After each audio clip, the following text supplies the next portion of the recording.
நமச்சிவாய. சிவாய நம. சிவாய நம. குரு வாழ்க, குருவை துணை. இறையருளும் குருவருளும் என்றும் துணை இருக்கும். எல்லாம் வல்ல மாயாணி சுவாமிகளுடைய ஆசீர்வாதம் எல்லாரும் கிடைக்கட்டும். இப்ப நம்ம ஜோதிடத்தை படிக்கிறதனுடைய முக்கியமான நோக்கம் என்ன அப்படின்னா, இந்த திருமண பொருத்தத்துல நம்ம முக்கியமாக கவனம் செலுத்தணும். திருமண பொருத்தங்கிறது மிக முக்கியமான ஒண்ணு. அதுல இந்த விலங்குகளுடைய தன்மையை பார்க்கணும். ஒவ்வொரு விலங்குகளுக்கும் இந்த விலங்கு பகை, இந்த இதுக்கு பகையோனி, அதனால இது சேர்க்கக்கூடாது அப்படின்னு கொடுத்துருப்பாங்க. உதாரணமாக நான் இப்ப கொடுத்துருக்கேன் பாருங்க, அஸ்வினி சதயம். அஸ்வினி சதயம் அப்படின்னா குதிரை. குதிரைக்கு எது சேர்க்கக்கூடாது? எருமையை சேர்க்கக்கூடாது. குதிரையும் எருமையையும் சேர்க்கக்கூடாது. யானையையும் சிங்கத்தையும் சேர்க்கக்கூடாது. ஆடையும் குரங்கையும் சேர்க்கக்கூடாது. பாம்பு எலியை சேர்க்கக்கூடாது. நாயையும் மானையும் சேர்க்கக்கூடாது. பூனையையும் எலியையும் சேர்க்கக்கூடாது. அப்ப எலியும் பூனையும் சேர்க்கக்கூடாது. பசு பூனையும் புலியையும் சேர்க்கக்கூடாது. எருமையும் குதிரையும் சேர்க்கக்கூடாது. அதே மாதிரி புலியும் பசுவும் சேர்க்கக்கூடாது. மானும் நாயும் சேர்க்கக்கூடாது. குரங்கும் ஆடும் சேர்க்கக்கூடாது. சிங்கமும் யானையும் சேர்க்கக்கூடாது. கீரியையும் பாம்பையும் சேர்க்கக்கூடாது. இது பகையோனின்னு அர்த்தம். கணவன் மனைவிக்குள்ள அந்யோன்யம் இருக்காது. அதனால இது முக்கியமான விஷயம் அப்படிங்கிறத எடுத்துக்கணும். இப்ப மல்லியாமா சொல்லுங்க. அத வாசிக்க முடியுமா? அந்த என்னென்ன குதிரைன்னா வாசிக்க முடியுங்க, வாசிக்கிறேன்.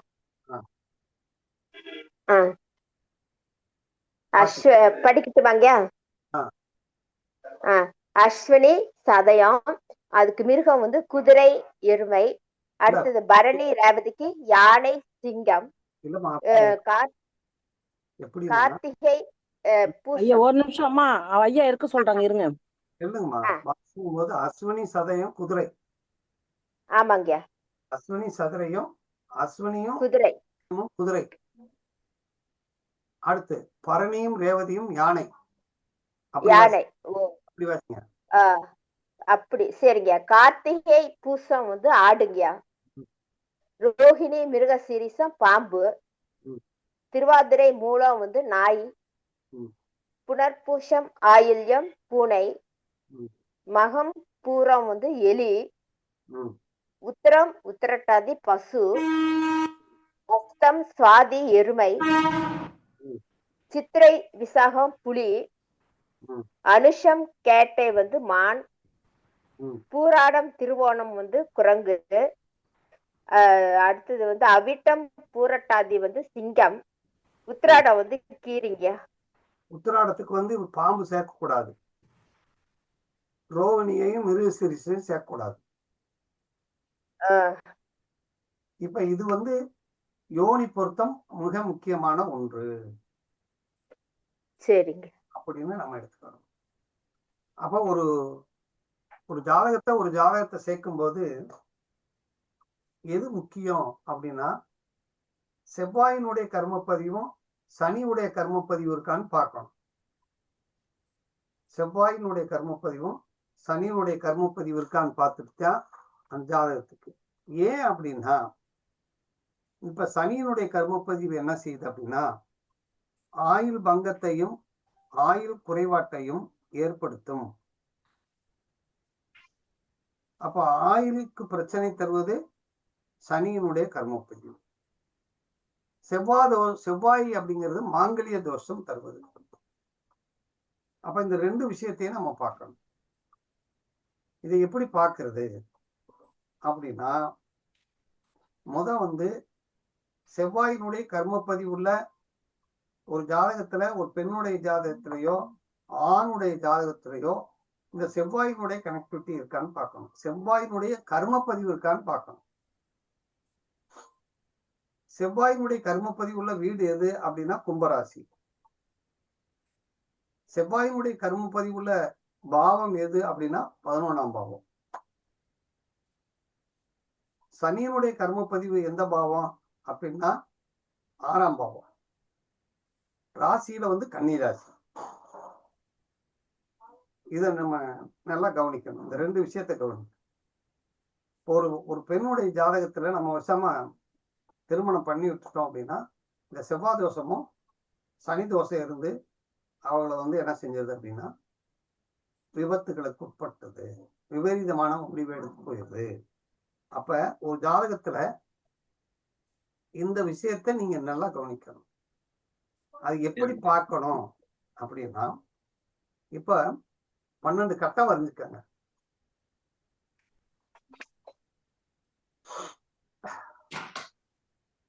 எல்லாரையும் மியூட் போட்டு விட்டுருங்க ஐயா. ரைட், யாருமே தொடாதீங்க.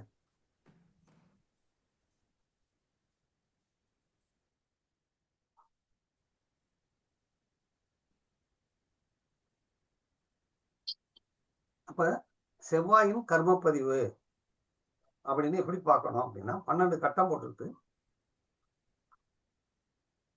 இப்ப ஏதாவது ஒரு லக்னம்,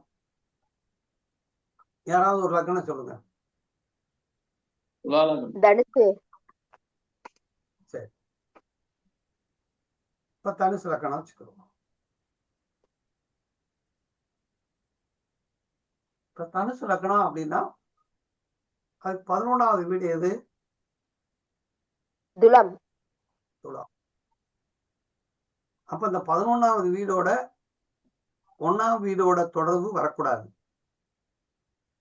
வந்துட்டா 1ஆம் வீட்டின் அதிபதி போய் 11ல உட்கார்ந்தாலோ, 11ஆம் வீட்டின் அதிபதி 1வது வீட்டுல உட்கார்ந்தாலோ, இல்ல 11ஆம் வீட்டின் அதிபதியும் 1ஆம் வீட்டை சேர்ந்து இருந்தாலோ அவளுக்கு என்ன வந்துருது? செவ்வாயினுடைய கர்மப்பதிவு வந்துருது.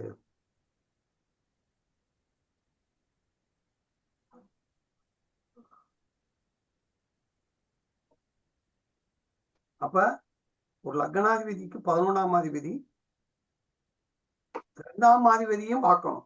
ஒரு திருமணம் அப்படின்னு எடுத்துக்கிட்டோம்னா 2ஆம் அதிபதியும் பார்க்கணும், குடும்பஸ்தானம், லக்னாதிபதி 2ஆம் அதிபதியும் பார்க்கணும்.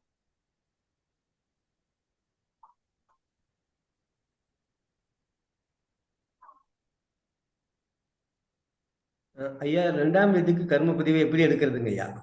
இல்ல, 2ஆம் வீட்டோட தொடர்பு இருக்கான்னு பார்க்கணும்.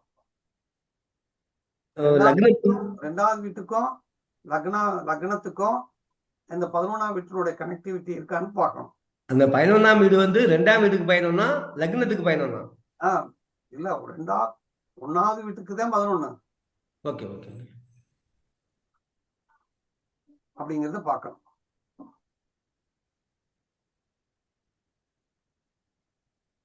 அப்ப ஒருத்தர் காலதாமதம் திருமணம் ஆகுது அப்படின்னாலே செவ்வாயினுடைய கர்ம பதிவு இருக்கும். காலதாமதம் இருந்தால் அவருக்கு செவ்வாயினுடைய கர்ம பதிவு இருக்கும்.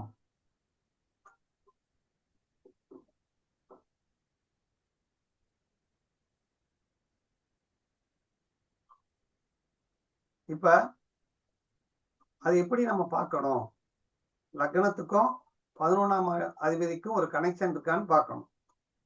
லக்னத்துக்கு 11ஆம் அதிபதிக்கு கனெக்ஷன் இருந்தாலே நமக்கு லேட் மேரேஜ் வந்துருது. 2வது, கும்பராசிங்கனாலே செவ்வாயினுடைய கர்மப்பதிவு. கும்பராசி என்பது செவ்வாயினுடைய கர்மப்பதிவு. லக்னாதிபதி போய் கும்பராசியில் இருந்தாலும் அந்த செவ்வாய் தோஷத்தை எடுத்துக்கிறது.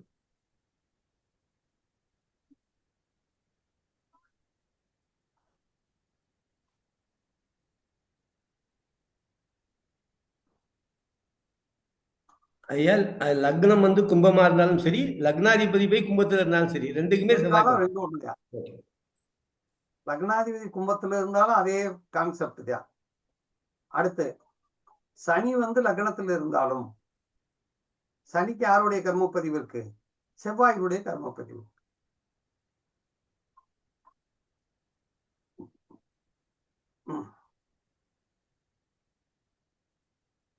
அதே மாதிரி லக்ன புள்ளி அல்லது லக்னாதிபதி செவ்வாயினுடைய கர்மப்பதிவு உள்ள நட்சத்திரம் கார்த்திகை, பூரம், மூலம், ரேவதி.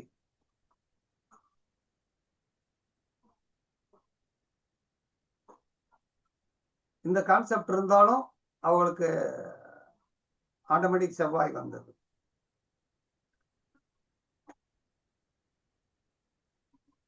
ஐயா இந்த நட்சத்திரம் லக்ன புள்ளியா ராசி எல்லாமே சந்திரன் லக்ன புள்ளி இருந்தாலும் ராசி நட்சத்திரம் இருந்தாலும் அந்த செவ்வாயினுடைய டிஎன்ஏ கனெக்டிவிட்டி வந்துடும். ஓகே.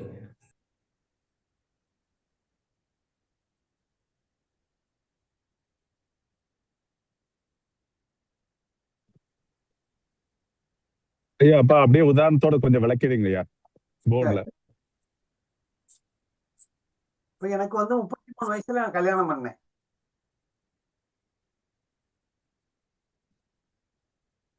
அப்ப எனக்கு செவ்வாயினுடைய அந்த தொடர்பு இருக்கணுமா இருக்கக்கூடாதா? செவ்வாயினுடைய கர்மப்பதிவு இருக்கணும் இல்லையா? இருக்குமா இருக்காதா? இருக்குங்க, இருக்கும். அப்ப சிம்ம லக்னம் நானு, லக்னாதிபதி 9ல போய் உட்காந்து மிருகசீரிஷ நட்சத்திரத்துல உட்கார்ந்து இருக்காரு. இது கிருத்திய நட்சத்திரத்துல. அப்ப இருக்கு செவ்வாய் டிஎன்ஏல கர்மப்பதிவு. செவ்வாயினுடைய தோஷம் ஆயிடுச்சா இல்லையா? அதே மாதிரி 11ஆம் வீட்டின் அதிபதி புதன் வந்து லக்னாதிபதியோட சேர்ந்திருக்காரு. உங்க லக்னாதிபதி நீங்க சொல்றீங்க இல்லைங்க? ஆமா. உங்க லக்னாதிபதி வந்து சூரியன் வந்து இதுல கீர்த்திகையில இருக்காருன்னு சொல்றீங்க. ஆமா. அது வந்து கீர்த்திகைன்றது செவ்வாயோட கர்மப்பதிவு டிஎன்ஏ நட்சத்திரம். அப்படி இல்லைன்னா உங்களுக்கு 11 கூடியவன் குரு வர்றதுனால அது புதன் வர்றதுனால புதன்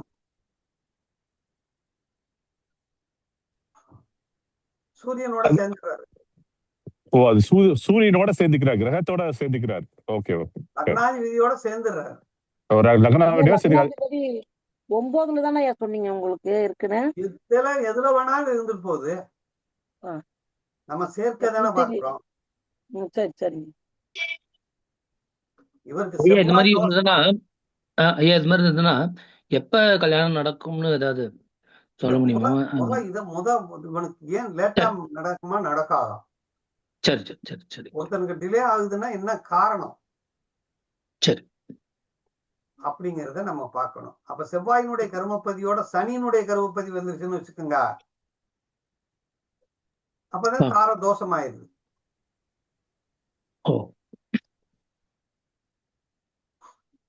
இப்ப 6ஆம் வீட்டின்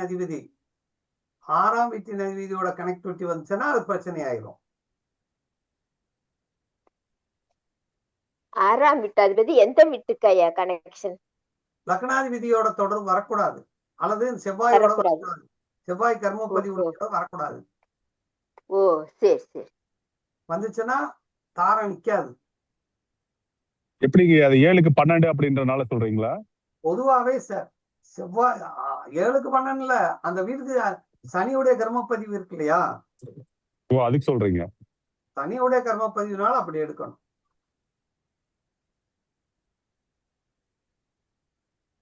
காலபுருஷத்துக்கு 6வது வீடு, அதனால அப்படி இல்ல, அந்த வீட்டுக்கு இருக்கு. அதாவது உங்க லக்னத்துக்கு 6 கூடியவன் அப்படி சொல்றீங்க. அப்படி இல்ல, எந்த லக்னமா இருந்திருப்போது 6ஆம் வீட்டுக்கு சனியுடைய கர்மப்பதிவு இருக்கும். ஓ சரி சரி. பொதுவா 6ஆம் பாவத்துக்கு சனியோட கருத்து இருக்கும், அப்படிதானீங்க? ஆமா. ஓ ரைட். ஆமா, காலபுருஷ தத்துவப்படி ரைட். 6வது வீட்டுக்கு சனியோட கர்மப்பதிவு இருக்கும், 11ஆம் வீட்டுக்கு செவ்வாயினுடைய கர்மப்பதிவு இருக்கும். நல்லா கவனிக்கணும். ஒருத்தர் திருமண பொருத்தத்தை முக்கியமா பார்க்கணும்னா இதை பார்க்கணும். சும்மா மானாங்கனியா சேர்த்து விட்டுறக்கூடாது.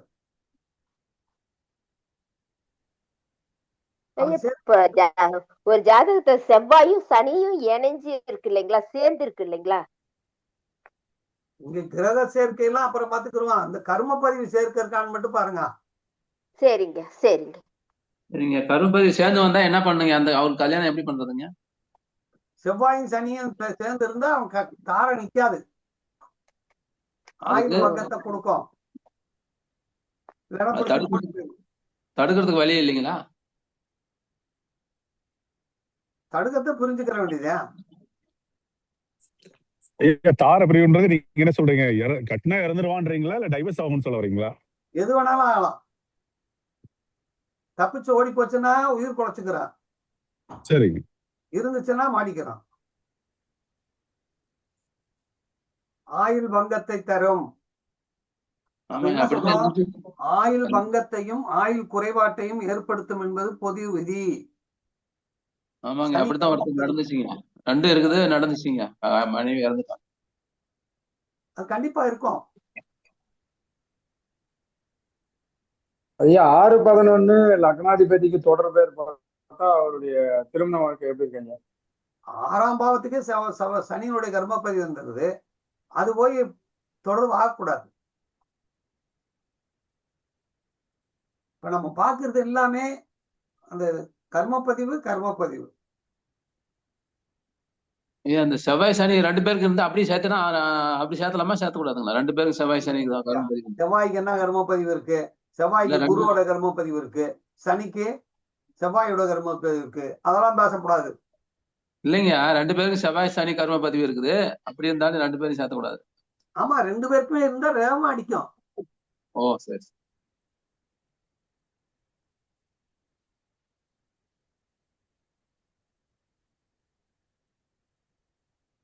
இப்ப இளவயதிலே விதவையாவது, பிரிவினை ஏற்படுத்துவது, திருமணம் ஆகாம இருக்கிறது, மிகவும் காலதாமதம் ஏற்படுவது,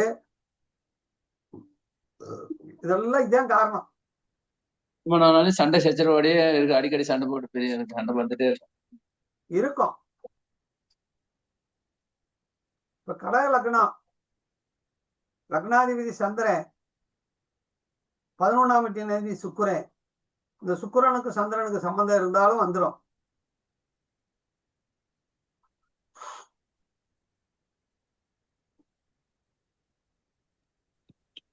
இது நீங்க கர்மப்பதிவு இல்லாம சொல்றீங்களே கர்மப்பதிவு தான் கர்மப்பதிவு தான். பாவம். Okay okay okay. நீங்க எல்லாமே பாவம் சொல்லணும்.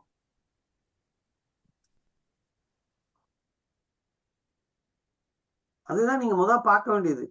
சும்மா மானாங்கனியா சேர்த்து விட்டுறக்கூடாது.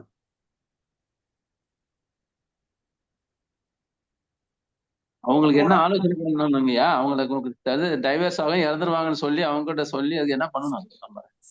நம்ம சேர்க்கக்கூடாதுன்னு சொல்லிடணும். வேற போயான்னு எனக்கு இதுவும் சேரக்கூடாது, இணைக்க வேண்டாம்னு சொல்லிடலாம். நீங்க சொல்லிடணும்.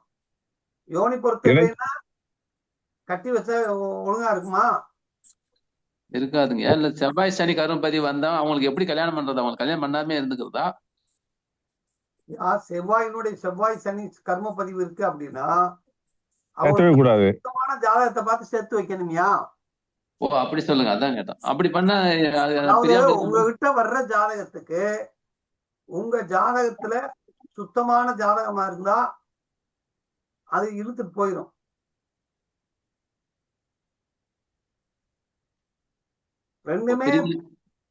ரெண்டுமே சுத்தம் இல்லைன்னா போச்சு. சரி ஒண்ணு இருந்தா கூட தப்பிக்கிறதுக்கு வாய்ப்பு உண்டு. ஆமா.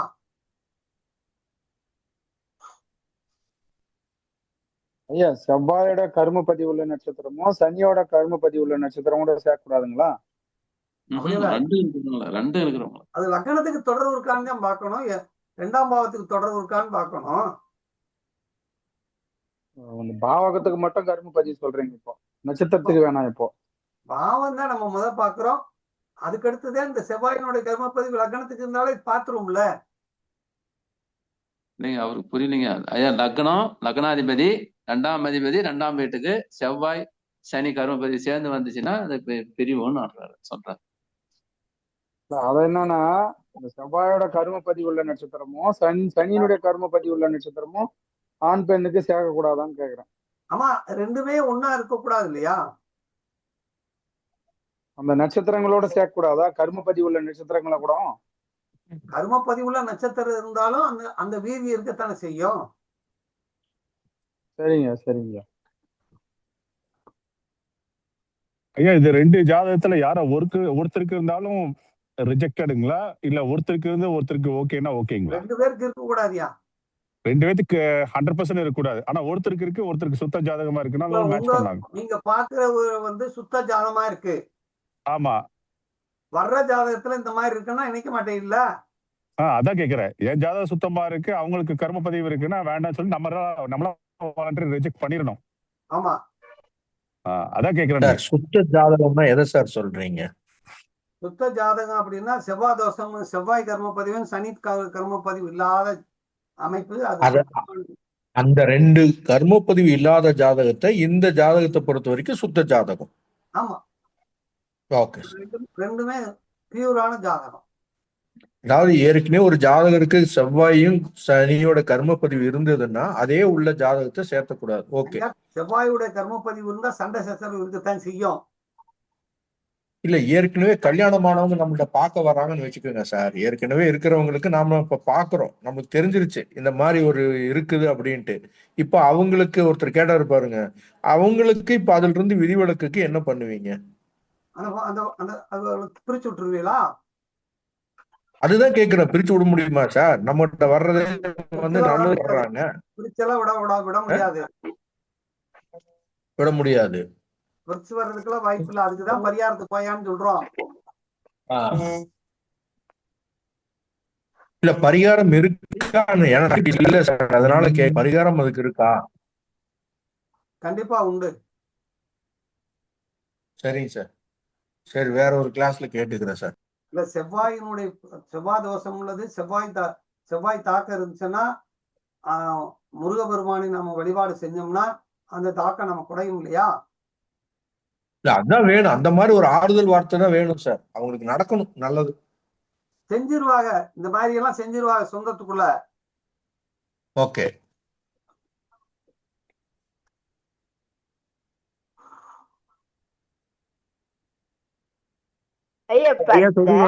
லக்னாதிபதிக்கு இருக்கணும், லக்னாதிபதிக்கு செவ்வாய் தோஷம் இருக்கணும். அதான் மெயின் இல்லைங்க ஐயா? லக்னாதிபதியோட 6ஆம் பாவம் சேர்ந்துருச்சுன்னா சனி கர்மா வந்துருது. கரெக்ட். 11ஆம் பாவம் வந்துருச்சுன்னா செவ்வாயினுடைய கர்ம பதிவு வந்துருது.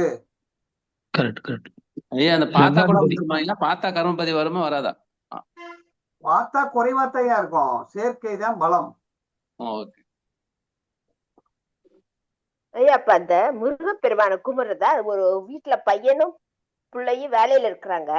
அந்த பையனோட அம்மா விளக்கு போட்டு கும்பிட்டுட்டு இருக்கிறா செவ்வாய் வரையில.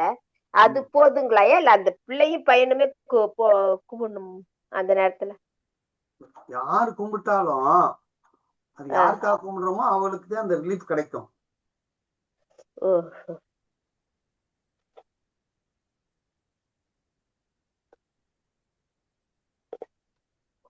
அப்போ ஒரு ஜாதகத்தை பார்க்கும்போது மாங்கல்ய பொருத்தம், ஸ்திரீ தீர்க்க பொருத்தம், இதெல்லாம் நம்ம பாக்குறோம் இல்லையா?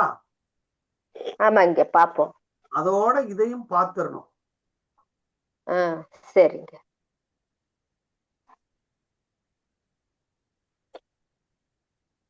சரி, அப்போ ஒரு ஜாதகத்தை பார்க்கும்போது நம்ம இந்த இது கண்டிப்பா இருக்கான்னு சொல்லி பார்த்துட்டு நம்ம என்ன செய்யணும்? இணைக்கணும். ஐயா, ஏற்கனவே பொம்பளை பிள்ளைங்களுக்கு கல்யாணம் பண்றது பெரிய குதிரை கொம்பா இருக்குது. இதுல இதையெல்லாம் பார்த்து பொம்பளை பிள்ளைங்களை எப்படிங்க ஐயா கரை சேர்க்கிறது? அதெல்லாம் சேர்த்துடலாம் ஐயா, எல்லாமே இருக்கத்தான் செய்யும். ஆனா நம்ம கடமை என்னன்னா பார்க்கணும். சிலர் வந்து பொதுவா இந்த மாதிரி தோஷங்கள் வந்து அந்தந்த தசா புத்திகள்ல வந்து வீரியம் ஜாஸ்தியா இருக்குமா சார், இல்ல பொதுவாவே வீரியமா இருக்குமா சனி செவ்வாய் கர்ம பதிவு வந்தா? இல்ல, இது எப்பயுமே வீரியமா இருக்கும். தசாபுத்தி வந்தோன்னா அதிகமாக்கிரும், அதிகமாயிரும். அந்த காலகட்டத்துல ரொம்ப ஜாக்கிரதையா இருக்கணும். எப்பயுமே தசாபுத்தி தான் அவனை வந்து நிர்ணயம் பண்ணுது. ஒருக்கனுக்கு இந்த திசை வந்து அவனை தூக்கி விடுதா அப்படின்னா அந்த திசை நல்லது செய்ய போகுதா கெட்டது செய்ய போகுதா அப்படிங்கிறத அதுதான் முடிவு பண்ணும். அதனால நீங்க வந்து பார்த்த உடனே ஒரு ஜாதகத்தை தெளிவா பார்க்கணும். ஏங்க தசாபுத்தி பார்க்கும் போது அப்புறம் இது மார்கஸ்தானம் பாதகஸ்தானம் அது எப்பவுமே பார்க்கணுங்களா ஜென்ரலா? அதாவது என்னன்னா, மாரகம் பாதகம் வந்து தசாபுத்தி, மாரகம் பாதகாதிபதி அந்த திசை வரும்போது அவனுக்கு மாரகத்தை செய்யும். அதான் கேக்குறேனுங்க. பாதகாதிபதி இந்த பாதகாதிபதி மாரகாதிபதி திசையோட அமைப்பு இருக்கும்போது அவன் அதுதான் வந்து அவனை பாதிக்கும். நீங்க சொன்ன மாதிரி பார்த்தா சரள பாதகம் பார்த்தீங்கன்னா 11ஆம் அதிபதியோட தசை வந்தா மட்டும்தான் அது வேலை செய்யும், இல்லைன்னா வேலையே செய்யாதுன்றீங்களா எப்பவுமே? அப்படியெல்லாம் இல்ல. அதான் கேக்குறேனுங்க. பாதகாதிபதினா இப்ப எல்லாத்துக்கும் பாதகாதிபதி சரலக்கணத்துக்கு எத்தனாவது வீடு பாதகம்? சரத்துக்கு 11ங்கயா, பிறத்துக்கு 9, உபயத்துக்கு 7. ஐயா கொஞ்சம் சொல்லட்டுமா? எல்லாத்துக்கும் நடுவுல சொல்லிடுங்க, அடுத்தவங்களுக்கும் சொல்றதுக்கு வாய்ப்பு கொடுங்க. பாதகாதிபதினா என்ன செய்யும் அப்படின்னா, நம்ம என்ன செய்யணும்னு நினைக்கிறோமோ அந்த செயல்பாடை நம்மளை கொண்டு போய் மாட்டி விட்டுரும். இப்ப ஸ்திரலக்கணத்துக்கு பாதகாதிபதி பாக்கியாதிபதி தானே வரும். ஆமாங்க ஐயா. 9ஆம் வீட்டின் அதிபதி தான் பாக்கியாதிபதியா வரும். ஆனா அப்பன்னு சொன்னா கேட்பானா? கேட்க மாட்டான். அப்பா நல்லதே சொன்னாலும் கேட்க மாட்டான்.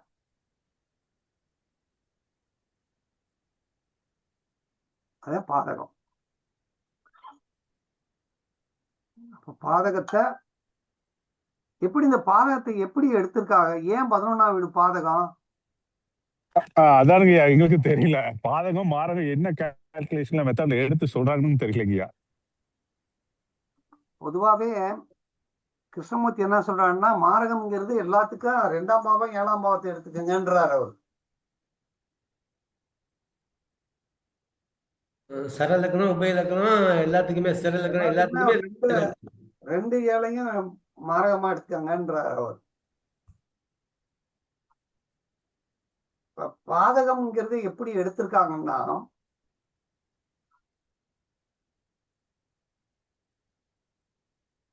இப்ப மேசம் இருக்கு, மேசத்துல இருந்து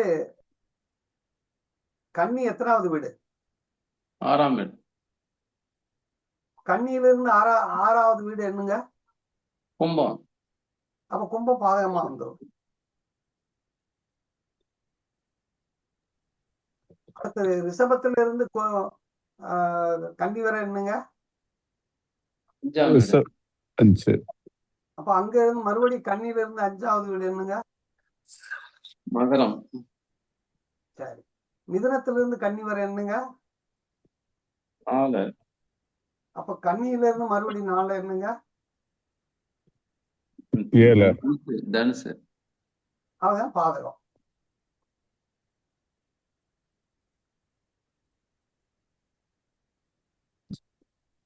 அப்ப மிதுன லக்கணத்துக்காரர்களுக்கு 7ஆம் வீட்டுல 7ஆம் வீட்டின் அதிபதி பாதகாதிபதியா வர்றாரு. அந்த குரு அங்க இருக்கக்கூடாது. 7ஆம் வீட்டு அதிபதி 7லயே இருக்கக்கூடாதுன்னு சொல்றீங்க? பாதகாதிபதி பாதகத்திலே இருந்தா பாதத்தை தானே செய்வாரு. இல்ல, அவர் சொந்த வீட்டுல தானே இருக்கிறாருங்க, அதனால கேட்டோம். வலிமை செய்வார். ஜெயலலிதாவுக்கு 7ஆம் வீட்டின் அதிபதி 7 தானே? ஆமாங்க. அம்மா கல்யாணம் பண்ணுச்சா?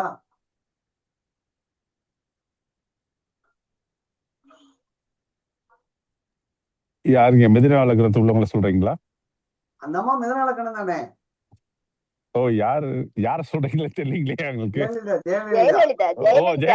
சரி. ஜெயலலிதா மிதுன லக்னங்களா? சரி, எனக்கு தெரியாதுங்க. Right, okay.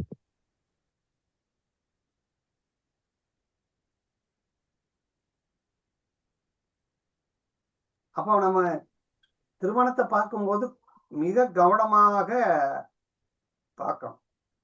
அப்படி பார்த்தீங்கன்னா அவங்களுக்கு அப்ப நம்ம பார்க்க வேண்டிய விஷயம் என்னன்னா, அவங்களுக்கு உடல் ஆரோக்கியமா இருப்பாங்களா?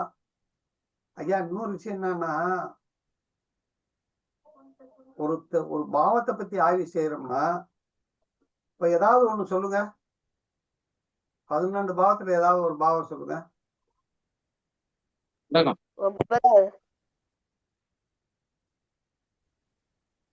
12 பாவத்துல ஏதாவது ஒரு 4ஆம் பாவம்யா. கடகமே எடுத்துக்கங்க, ஒண்ணும் தப்பு இல்ல. ஏதோ ஒரு பாவம் ஒரு பொருள் ஒரு சம்பவத்தை கேட்கிறாங்க. ஏதாவது ஒரு சம்பவத்தை கேளுங்க. ஐயா தாய் 4ஆம் பாவம் கடகம். பாவத்தை தாயை பத்தி பார்க்கணும். தாயவெல்லாம் வேணாம், திருமணமே எடுத்துக்கங்க. சரி திருமணம். திருமணம் எடுத்துக்கிட்டா 7ஆம் பாவம் ஐயா, 7ஆம் பாவத்தை சொல்லுங்க. ஒருத்தருக்கு வந்து திருமணம் உண்டா இல்லையா அப்படின்னு பார்க்கணும்.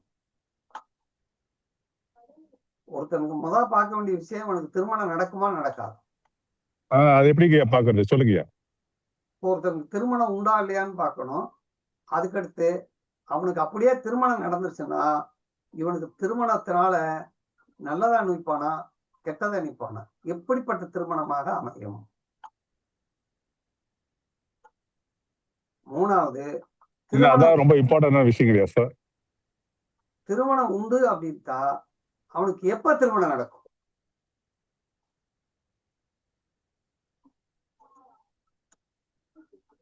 தானே முக்கியம். ஆமாங்க, இதான் இம்பார்ட்டன்ட். ஒருத்தனுக்கு திருமணம் உண்டா இல்லையா, ஒருத்தனுக்கு திருமணம் உண்டா இல்லையானா அவனுக்கு சுக்கிரன்ங்கிற கிரகம் கெட்டு போயிடக்கூடாது. 7ஆம் பாவமும் கெட்டு போயிடக்கூடாது.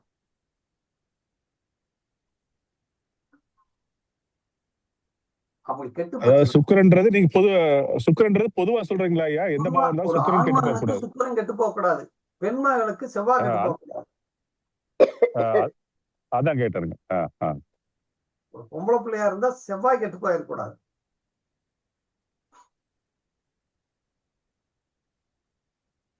புரியுது அப்படின்னு?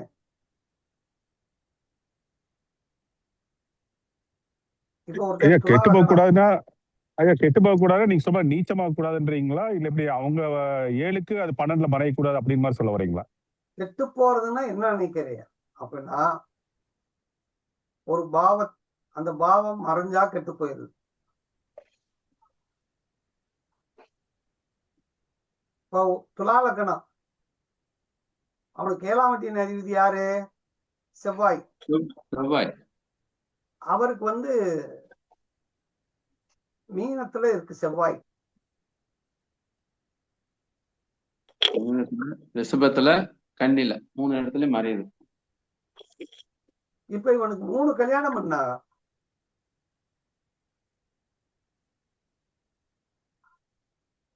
மூணாவது கல்யாணம் அப்புறம் 2வது கல்யாணம் பண்ணாங்க, 3வது கல்யாணம் பண்ணி குடும்பம் நடத்தினான்.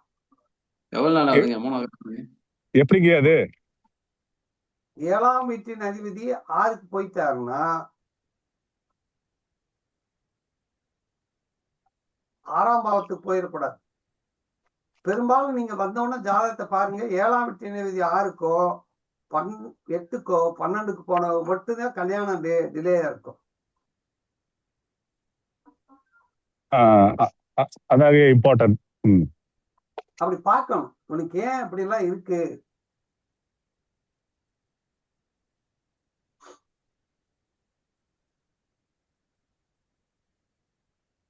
அதனால ஒரு ஜாதகத்தை நம்ம பார்த்த உடனே அவனுக்கு திருமணம் உண்டா அப்படின்னா 7ஆம் வீட்டின் அதிபதி சுத்தமா கெட்டு போயிடுச்சுன்னு வச்சுக்கோங்க.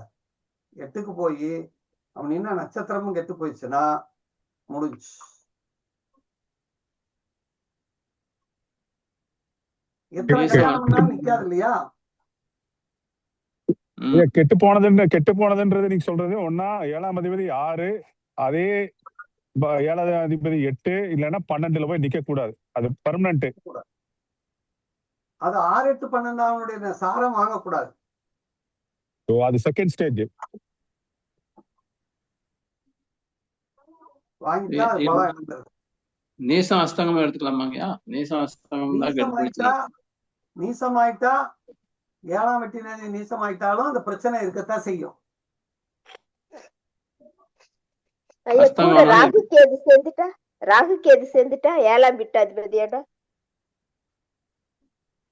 ராகு கேது சேர்ந்துட்டா என்ன செய்யும்? அது பிரச்சனை தானே தரும். அவ்வளவா ராகு சேருதுன்னா என்ன செய்யும்? நம்ம என்ன சொல்லி கொடுத்துருக்கோம்? ராகு சேர்ந்தா பிரம்மாண்டம். இல்ல ராகுனா அந்த வீரியத்தை கொடுப்பாருன்னு சொல்லியிருக்கீங்க. இல்ல அழகா அதாவது இருப்பாங்கன்னு சொன்னீங்க. அழகா இருப்பாங்கன்னு சொன்னீங்க. ஐயா ஒன்றுக்கு மேற்பட்டதை கொடுக்கும் ராகு. இல்ல சந்திரன். பொதுவாக ராகு கேதுனுடைய சாரத்தை பெறக்கூடாது.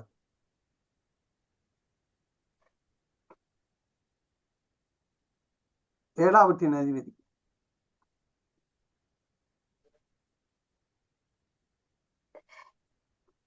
புரியுதா? எப்படி நம்ம ஒரு ஜாதகத்தை பாக்குறோம்னா அந்த ஜாதகத்தை மைனூட்டா உள்ள பார்த்துதான் அவனை இணைக்கணும்.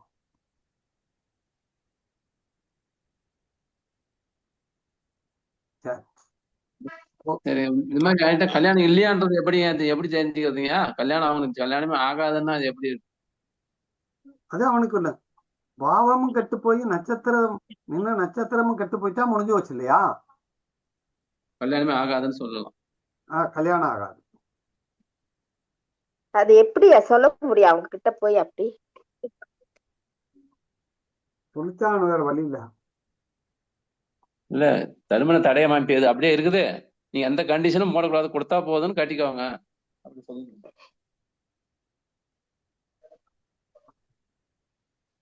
ஐயா சொல்றதுன்னா அப்படி நடந்தா கூட இப்ப பிரிவினை ஏற்படலாம் அப்படின்னு சொல்றாரு அப்படின்னு நினைக்கிறேன்.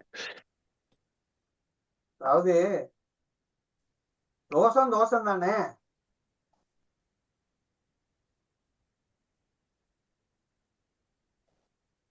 அப்படிங்கிறத பாக்குறோம்.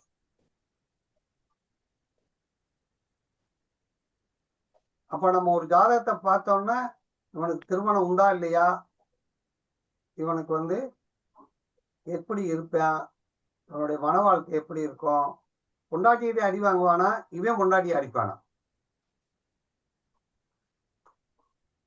எப்படிங்க தெரியுது? 8ஆம் அதிபதி 7க்கு வந்துட்டா பொண்டாட்டி இவனை அடிக்கும்.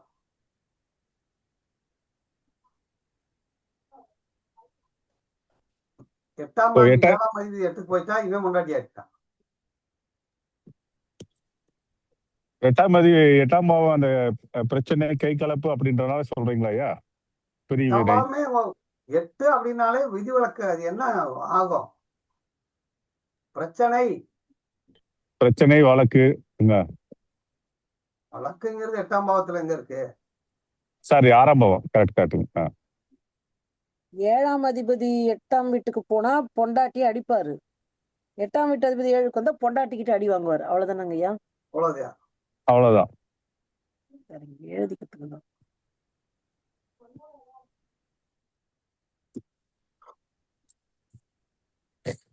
யாருன்னா பொருந்தி வந்தா சொல்லுங்க ஐயா.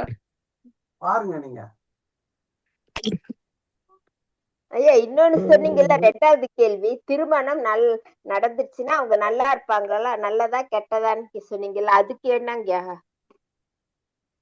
திருமணம் நல்ல பாவங்களோட தொடர்பு வந்துருச்சுன்னா அவங்க சூப்பரா தான் இருப்பாங்க.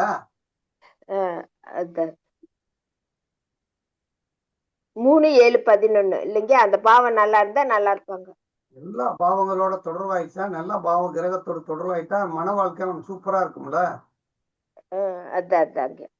அதாவது அவங்க கேக்குறாங்க எந்த பாவமும் கரெக்டா கனெக்ட் ஆச்சுன்னா இவங்க நல்ல ஹஸ்பண்ட் நல்ல பேர் அப்படின்னு சொல்ல முடியும் அப்படின்னு கேக்குறாங்க. அதாவது லக்னாதிபதி, லக்னம் 2ஆம் அதிபதி, 2ஆம் வீடு 2ஆம் அதிபதி செவ்வாய் கர்மாவையோ சனி கர்மையோ வாங்காம இருந்தா அவங்க நல்லா இருக்கும். நீங்க நல்லா இருக்கையால நல்லா இல்லைன்னா உங்க ஜாதகத்தை சொல்லுங்க. அதுக்காங்க உங்க கேக்குற எப்படி பாக்குறதுன்னு. அதே பாருங்க, உங்க ஜாதகத்துல 1ஆம் வீட்டின் அதிபதி எங்க இருக்காரு, 2ஆம் வீட்டின் அதிபதி எங்க இருக்காரு, 7ஆம் வீட்டின் அதிபதி எங்க இருக்காருன்னு பாருங்க. சந்திரன் எங்க இருக்காரு? சரிங்க, ஓகே. அதைத்தான் பார்க்கணும்.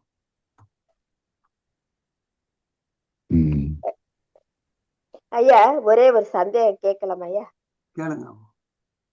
இப்ப ஒரு பொண்ணுங்க. அவ வந்து இதுல பிறந்திருக்கா, கேட்டையில பிறந்திருக்கா. அந்த சந்திரன் நீச்சங்க. அங்க செவ்வாயும் வந்து கடகத்துல இருக்கு, செவ்வாய் நீச்சம். இது ரெண்டு பரிவர்த்தனை ஆகும்போது அது நீசபங்க ராஜயோகமா ஆயிடுமா? அதனால நம்ம வந்து பரிவர்த்தனை, சார பரிவர்த்தனை, ராசி பரிவர்த்தனை, கிரக பரிவர்த்தனை இதெல்லாம் சொல்றோம்ல, இது தற்காலிகம் தான் நடக்கும், பெர்மனண்டா இருக்காது. ஓஹோ. அந்த தசா புத்தில உங்களுக்கு கொஞ்சம் அந்த பாதிப்பு இருக்கும். இருக்கும்.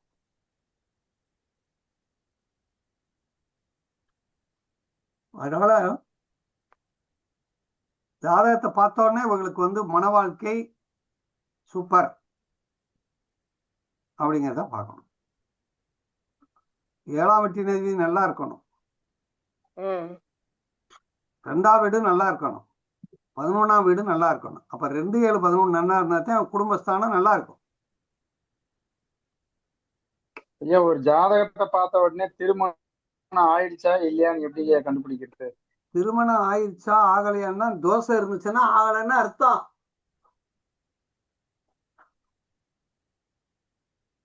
அந்த தசாபுத்தி வரணும். திருமணத்தை காட்டக்கூடிய தசாபுத்தி வந்துச்சுன்னு வச்சுக்கோங்க. இப்ப திருமணம் எந்த திசையில் நடக்கும்னா, 7ஆம் பாவத்தின் அதிபதியினுடைய திசையிலையோ 7ஆம் பாவத்தில் உள்ள கிரகத்தின் தசாபுத்தியிலையோ அவனுக்கு திருமணம் நடக்கும். 2, 7, 11 கனெக்டிவிட்டி இருக்கும். அப்படிங்க ஐயா. 7ஆம் பாவத்துல ஒரு கிரகம் நின்றதுன்னா அந்த கிரகத்தோட தசையிலும் நடக்க வாய்ப்பு ஐயா? தசாபுத்தியில நடக்கும். சரிங்க சரிங்க. புத்தியில இல்ல. தசாபுத்தி அந்தரம் எல்லாம் உண்டானமா. சரிங்க சரிங்க. இந்த பாவத்துல இருக்கக்கூடிய கிரகம் இப்ப 7ஆம் பாவத்துல ஆல்ரெடி ஒரு கிரகம் இருக்குன்னா அந்த கிரகத்துக்கு தான் ஃபர்ஸ்ட் ப்ரையாரிட்டிங்களா? அந்த தசாபுத்தி நடக்கும் போதுதான் கல்யாணம் நடக்கலாம் இல்ல 7ஆம் கிரகம் என்ற நட்சத்திரம் பாருங்க, கிரகம் என்ற நட்சத்திரம், பாவம் என்ற நட்சத்திரம், இதெல்லாம் முக்கியம். அதான் கேக்குறேங்க. ஏன்னா ஃபர்ஸ்ட் ப்ரையாரிட்டி வந்து அந்த 7ஆம் பாவத்துல ஒரு கிரகம் நிக்குதுன்னா ஃபர்ஸ்ட் ப்ரையாரிட்டி அதுதான். அதுக்கப்புறம் தான் அது அதோட 7ஆம் அதிபதியோட ப்ரையாரிட்டி பார்க்கணும். அதாவது கல்யாணம் நடக்குமா நடக்காதுன்னு. ஆமா.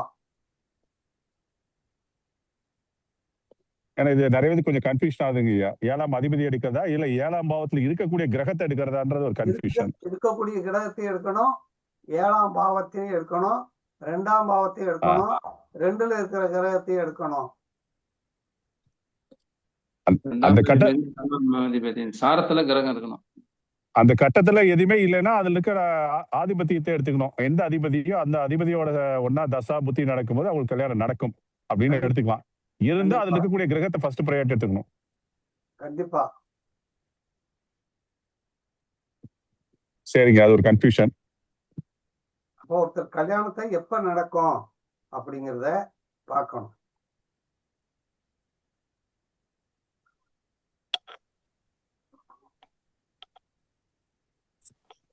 இப்ப நம்ம இந்த மாதிரி ஒருத்தனுக்கு பல விஷயங்களை நம்ம ஆய்வு செய்ய வேண்டியது இருக்கு.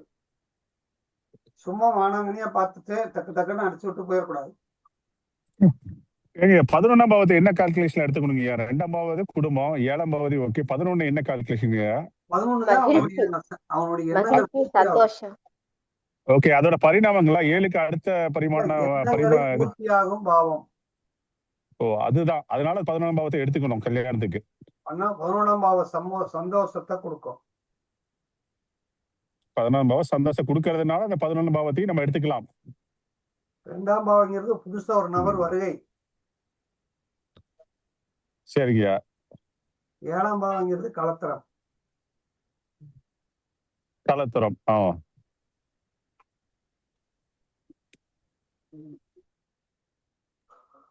11ஆம் பாவம்ன்றது அவங்களுடைய சந்தோஷம் அப்படின்றீங்க. பூர்த்தி ஆகுது. ஓ பூர்த்தி ஆகிறது தான் 11ஆம் பாவம். சரி. எண்ணங்கள் பூர்த்தி ஆகுது. ஐயா அது குரு பார்வை வேணும்னு சொல்றாங்க ஐயா. அது இப்ப இதுக்கு குரு பார்வை இருக்கணுமா? அதாவது குரு பார்வை அதெல்லாம் எல்லா நேரத்தையும் குரு பார்வை வந்துட்டே இருக்கும். கல்யாணம் நடக்குமா?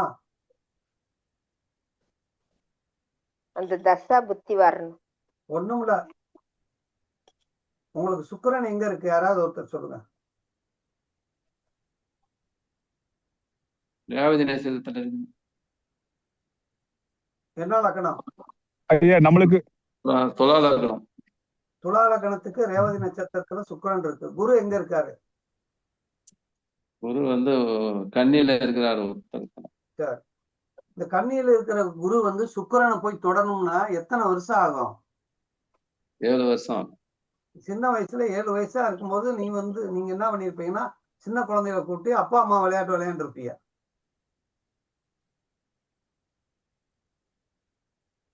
ஆமாங்க. அதே குரு மறுபடியும் மீண்டும் 19வது வயசு. 14வது வயசுல வருமா? 14 வயசுல பார்க்கும். அப்பயும் 14வது வயசு வரும்போது நடக்கும். அப்ப 7 21 27 அங்க வரும்போது ராகு தொடர்பு இல்லாமல் இருந்தால் 21 வயசுலேயே திருமணம் நடந்துடும்.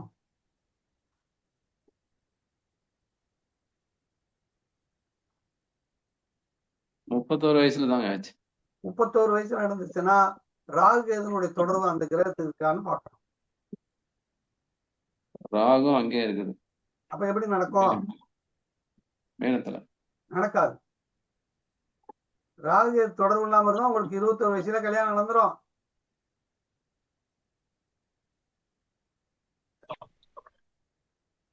இருந்தா அது என்னங்கய்யா? அது இருந்தா செய்ய விடாது. பட் நடக்கும், ஆனா லேட்டா நடக்கும்னு சொல்ல வர்றீங்க. லேட்டாத்தான் நடக்க விடும். அது எப்படி இண்டிகேட் பண்ணுங்க ஐயா? அதே அது 30 வயசுக்கு மேலதான் நடக்க விடும். ஓ, அப்படி சொல்றீங்க.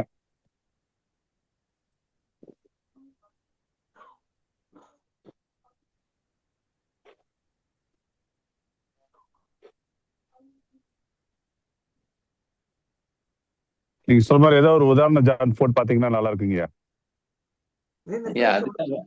அதுக்கே பாருங்க, லக்னாதிபதி 6ஆம் வீட்டுல போய் உட்காந்துக்கிறாரு. ரேவதினா அது என்ன கர்மா?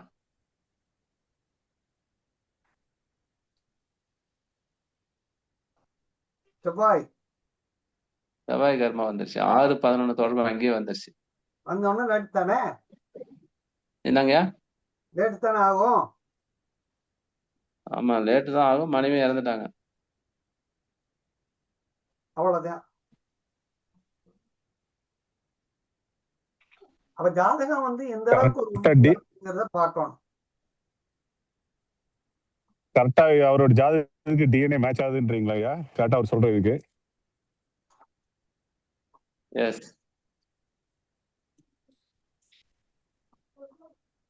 சரி, இப்ப நம்ம பார்க்க வேண்டியது ஒருத்தர் திருமணத்துக்கு இவ்வளவு முக்கியத்துவம் கொடுக்குறோம். திருமணம்னா பேசிக்கா இவ்வளவு இம்பார்ட்டன்ஸ் கொடுக்கணும். அப்பதான் ஜெயிக்க முடியும். எப்படி அங்க இவ்வளவு ஞாபகம் வச்சுக்கிறீங்க? வியப்பா இருக்கு. வேற வழி இல்லை, இப்படியே மனசுக்குள்ள வச்சுக்க வேண்டியதானே.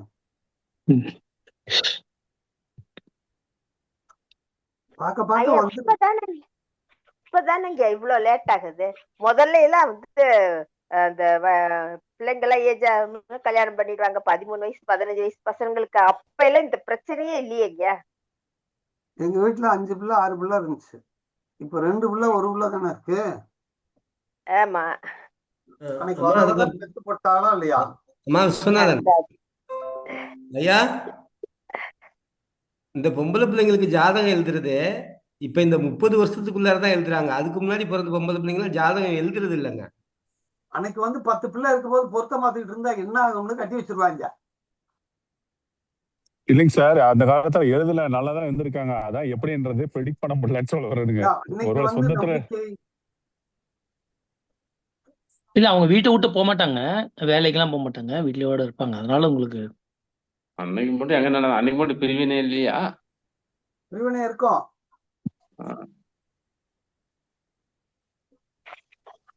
ஐயா, எங்க வீட்டுக்காரருக்கு 5 வயசுலயே ஒரு ஜாதகம் எழுதினாருங்க.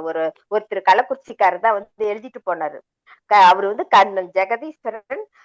வந்து என் பேர் வந்து மல்லிகா ஈஸ்வரின்னு சொல்லிட்டு அப்பயே எழுதிட்டாருங்க அந்த ஜாதக நோட்ல. அப்பயே எழுதிட்டாரு என்னுடைய பேரை. அவருக்கு 20 வயசு, எனக்கு 18 வயசு. மல்லிகா ஈஸ்வரின் எழுது. ஒவ்வொரு தசாக்கும் ஒவ்வொரு குழந்தை பிறக்கும் போது நல்ல வளர்ச்சிகள் இருக்கும், உள்ளூர்ல தாய்மாமன் வகையில் நடக்கும், அக்யூரேட்டா எழுதிட்டாருங்க அந்த நோட்ல. அதன்படியே தான் நடந்துச்சு. அதாவது அன்னைக்கு கணிச்சு தசாபுத்திய கணிச்சு இந்த திசையில இது நடக்கும் அப்படின்னு சொல்லி எழுதிருக்காங்க. அந்த ஜோசியர் இருக்கிறாரா? இன்னும் அந்த ஜோசியர் இருக்கிறாரா? இல்லைங்க, அவரு எங்க இருக்காருன்னே தெரியல. எங்களுக்குலாம் எவ்வளவு பெரிய ஆச்சரியம். வேற எதுவும் பாடம் இருக்குங்களா ஐயா முக்கியமானது? இதுதான் முக்கியமான பாடம் தான். சரி, அது நடத்துங்க ஐயா, எனக்கு கொஞ்சம் மீட்டிங் போகணும். இதுதான் முக்கியமான பாடம். அப்போ ஒரு ஐயா இன்னொன்னு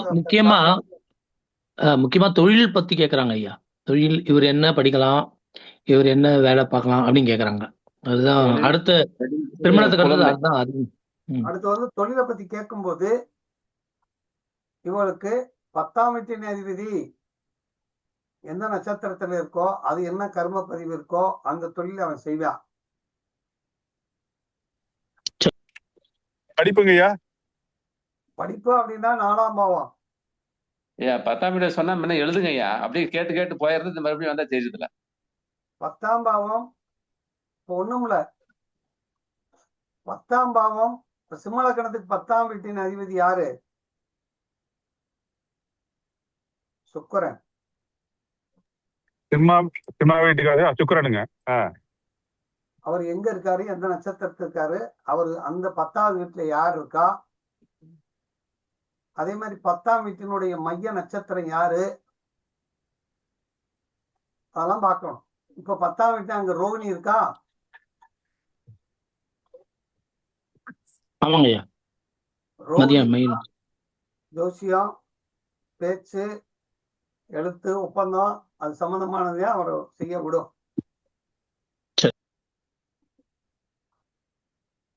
அரசு வேலை கிடைக்குமான்னு கேக்குறாங்க. அது எப்படி சொல்ல? 10ஆம் வீட்டின் அதிபதி சூரியனுடைய சாரத்தை வாங்கிட்டா அவருக்கு அரசாங்க வேலை கிடைக்கும். சூரியனுடைய கர்ம பதிவு இருக்கணும். சூரியனுடைய கர்ம பதிவு இருக்கிற 12ஆம் பாவத்தோட தொடர்பாகணும். கேது அல்லது 12ஆம் பாவத்தோட தொடர்பானா சூரியனுடைய கர்மா வந்துடும். ஏது 12ஆம் பாவத்தோட தொடர்பானுங்களா? 12ஆம் பாவத்துக்கே சூரியனுடைய கர்மா இருக்கு இல்லையா? கேதுவுக்கு சூரியனுடைய கர்மா இருக்கு இல்லையா? ஆமாங்கய்யா. அந்த மாதிரி தொடர் வந்துட்டாலே அவருக்கு அரசாங்க வேலை கிடைக்கும்.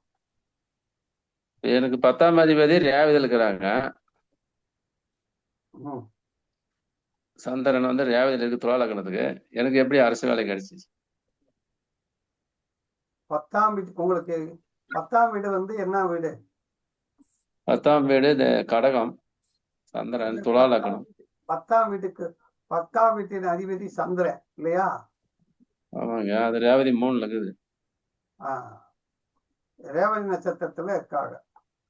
ஆமா, அங்க 10ஆம் வீட்டுல இருக்கக்கூடிய நட்சத்திரம் மைய நட்சத்திரமே ராவுடைய கர்ம பதிவு வந்துருதா? ஆமா. அப்ப அரசு வந்துடும். ஆனா கேது எனக்கு 12ல இருக்குது, அதனால வந்திருக்குமா? 12க்கு போயிட்டா சூரியனுடைய கர்மா வரும் இல்லையா? அது எப்படி, என்ன லாஜிக்கு? 12ஆம் வீடு அரசு வேலைக்கு சூரியனுடைய கர்மா இருக்கும்ல? ஆமாங்க. 12ல சூரியன் போய் கேதுவுக்கு சூரியனுடைய கர்மா. அப்ப 12ஆம் வீட்டுல 12ஆம் வீட்டுக்கு நேரடியாவே 10ஆம் வீட்டினுடைய கனெக்ஷன் ஏற்பட்டுரும் இல்லையா? 10ஆம் வீட்டுக்கு அது 3ஆம் வீடு. 10ஆம் வீட்டுக்கு 3ஆம் வீடு அது. அதெல்லாம் இல்லையா? துலா லக்னத்துக்கு துலா லக்னத்துக்கு ரேவதி நட்சத்திரத்துல 10ஆம் வீட்டின் அதிபதி உட்கார்ந்தா 7ஆம் பார்வையா 12ஆவது வீட்டை பார்த்து கேதுவுடைய கனெக்டிவிட்டி வருமா வராதா? வருது. அப்ப சூரியனுடைய கர்மா வந்துரும்ல, வந்துரும்னு அர்த்தம். எப்படி அந்த பார்வை மூலியமாவே அந்த கனெக்டிவிட்டி வரும்ன்றீங்களா? கர்ம பதிவு வரும்ன்றீங்களா? வரும். ஓ, அப்ப பார்வையும் எடுத்துக்கணும்ன்றீங்க, வரும்ன்றீங்க. பார்வை, தொடர்பு எடுத்துக்கணும். மூணுமே அந்த அந்த கர்ம பதிவு வந்து டிரான்ஸ்ஃபர் பண்ணிக்கொன்றீங்க, அந்த வைப்ரேஷன் கண்டிப்பா கொடுக்கொன்றீங்க. கண்டிப்பா கண்டிப்பா. தொழில் ஐயா பண்ணலாமா ஐயா இன்னொரு வேணாமா? அது எப்படிங்க? தொழில் பண்ணலாமா வேணாமா, இல்ல வேலைக்கு போலாமா, இல்ல தொழில் பண்ணலாமா, கரெக்ட். பண்ண நல்லா வருமா? 7ஆம் பாவம் நல்லா இருந்தா நீங்க தொழில் பண்ணலாம். 7ஆம் பாவம் சரியில்லைன்னா தொழில் பண்ணக்கூடாது, வேலைக்கு தான் போகணும். எழுதிக்காங்கய்யா. 7ஆம் பாவங்களா ஐயா? இருந்தா தொழில் செய்யலாம். இப்ப 7ங்களா 10ங்களா? 7ஆம் பாவம் தான் வாடிக்கையாளர். சொந்த தொழில் வந்து 7, 10. ஓ ஓ, வாடிக்கையாளர். Okay, fine fine. அதான் 10ஆம் பாவம் தான் கேள்விப்பட்டிருக்கீங்க, அதான் கேட்டேன்.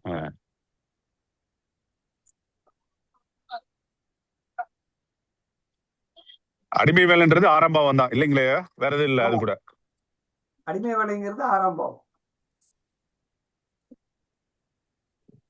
ஒருத்தருக்கு அடிமையான சம்பளம் வாங்குறேன், காலமுறை சம்பளம் வாங்குவானா தலையெழுத்து அப்படின்னா 6ஆம் பாவம் ஒண்ணுதான் கனெக்ட் ஆகும், வேற எதுவும் இல்லைங்க நீங்க 6ஆம் சொல்றது. பாவத்தோட 6ஆம் பாவம் நல்லா இருந்தா அடிமை வேலை வைப்பேன். பிசினஸ் பண்றவங்க பிசினஸ் 7ஆம் பண்றவங்களா இருந்தா பாவம் மட்டும் தான் நீங்க சும்மா 2 பாவம் கனெக்ட் ஆகும்ன்றீங்க, 7ம் 10ம் ரெண்டும் பாத்துக்கணும்ன்றீங்க. பிசினஸ் பண்ணுவேன். அதான் அதான் கேட்டேங்க. அப்ப 7ஆம் பாவம் தான் பார்க்கணும், பிசினஸ் தான் 7ஆம் பாவம். நீ அடிமை வேலைக்கு போவேன்னா 6ஆம் பாவம் மட்டும் பார்த்து முடிச்சிடணும். ரைட். 6, 10 தொடர்பு இருந்தா அடிமை வேலை, 7, 10 தொடர்பு இருந்தா சரிங்க. பிசினஸ், சுயதொழில். ஆனா இது நிறைய பேர் கேக்குறாங்க, நான் வேலைக்கு தான் போவேனா இல்ல வேலையை ரிசைன் பண்ணிட்டு பிசினஸ் பண்ணா நல்லா இருக்குமா அப்படின்னு எல்லாரும் ஒரு கேட்கக்கூடிய யதார்த்தமான ஒரு கேள்வி. ஆனா எப்படி எடுக்கணும்ன்றது யாருக்கும் தெரிய மாட்டேங்குது. ஆமாங்க ஆமாங்க ஐயா. அடுத்தது வேலையில இருக்கிற வெளிநாட்டு பொண்ணு வெளிநாட்டுல வெளிநாட்டுல வேலை கிடைக்குமா, அது அடுத்த கேள்வி கேட்பாங்க. வெளிநாடுக்கு வேலைக்கு போகணும்னா 9ஆம் பாவம் 12ஆம் பாவம் நல்லா இருந்தா தான் வெளிநாடு போக முடியும்.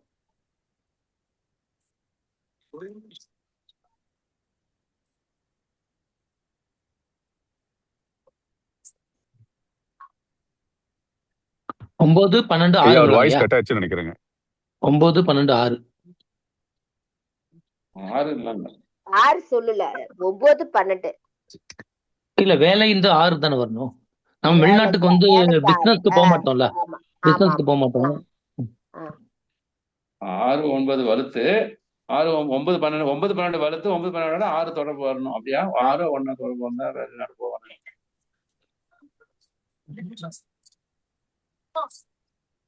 ஐயா மனைவி குரூப் சாட் போட்டிருக்காரு போல இருக்கு, பெல் அடிச்சுக்கிட்டே இருக்கு போன்ல. சரி, அப்ப வந்து இப்ப நம்ம ஒரு ஜாதகத்தை நம்ம முக்கியமா பார்க்க வேண்டியது, பொருளாதாரத்துல நல்லா இருப்பானா, வேலை பார்ப்பானா, சொந்த தொழில் பண்ணுவானா, அவ்வளவு பார்க்கிறோம். பொருளாதாரம் நல்லா இருப்பானது எப்படி பாக்குறது? 2ஆம் பாவம் நல்லா இருந்தா தான் பொருளாதாரமே வரும்.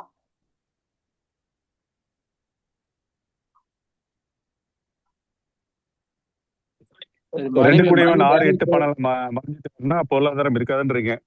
2ஆம் பாவம் வந்து கெட்டு போக கூடாது.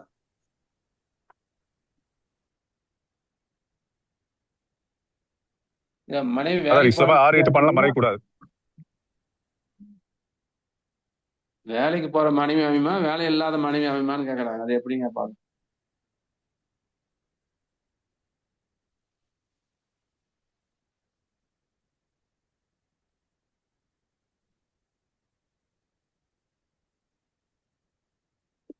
குளிர் காய்ச்சலமா இருக்கனால தண்ணி தாகமா இருக்கு, வெந்நீர் சாப்பிடுங்க ஐயா. பயங்கரமா குளிருது.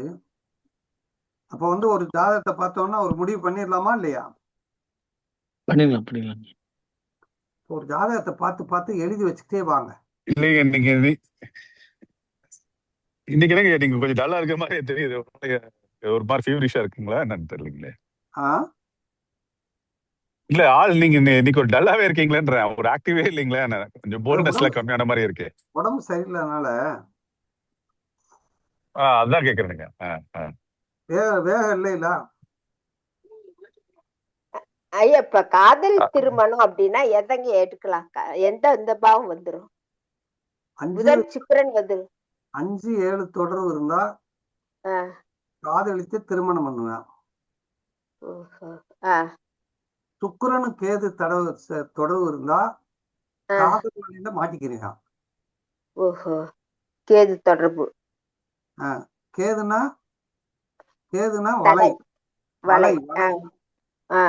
சுக்கிரன்னா காதல். 5ஆம் பாவம் 7ஆம் பாவத்தோட தொடர்பு ஆயிடுச்சுன்னா 5ஆம் பாவத்தின் அதிபதி 7க்கு போயிட்டா காதலிச்சு கல்யாணம் பண்ணுவான். 7ஆம் பாவத்தின் அதிபதி வந்து 5க்கு வந்துட்டா கல்யாணம் பண்ண பிறகு காதலிப்பான். காதல் தோல்விங்க. ஆமாங்க, இதுதான் நீங்க காதல் தோல்வின்னா 4 8 12ஓட தொடர்பாக கூடாது. 6 8 12 எது 4 8 12? 2 4 8 12ஓட தொடர்பாயிட்டாலே காதல் தோல்வி. எதுங்க 4 8 12 தொடர்பு ஆகக்கூடாது? எது ஆகக்கூடாது? எந்த பாவம்? 7ஆம் பாவம் 5ஆம் பாவம் இருக்கு இல்லையா? 5ஆம் பாவம் தானே காதல். ஆமா. அந்த 5ஆம் பாவம் 4 8 12ஓட தொடர்பான அவனுக்கு காதல் வராது, காதலிக்கு தெரியாது.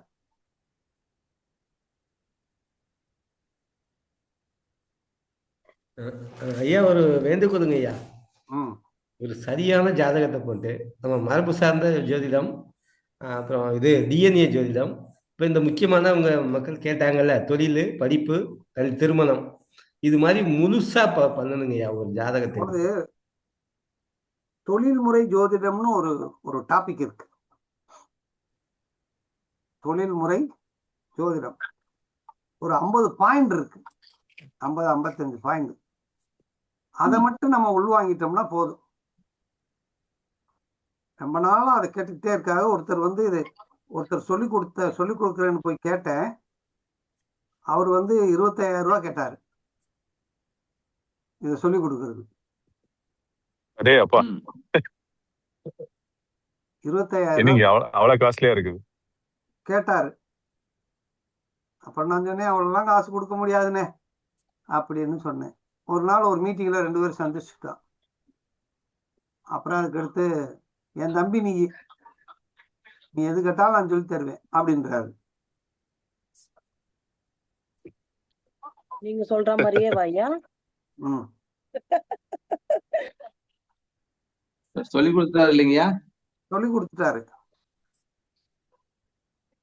அதுல நீங்க எத்தனை பாயிண்ட் எங்களுக்கு சொல்லிருக்கீங்க? அது அந்த பாயிண்ட் அந்த 50 பாயிண்ட்க்கு மேல இருக்கு. அந்த 50 பாயிண்ட் நம்ம உள்வாங்கிட்டோம் அப்படின்னா ஒரு ஜாதகத்தை பார்த்த உடனே டக்குன்னு சொல்லிடலாம் அப்படின்னு அவர் சொல்றாரு.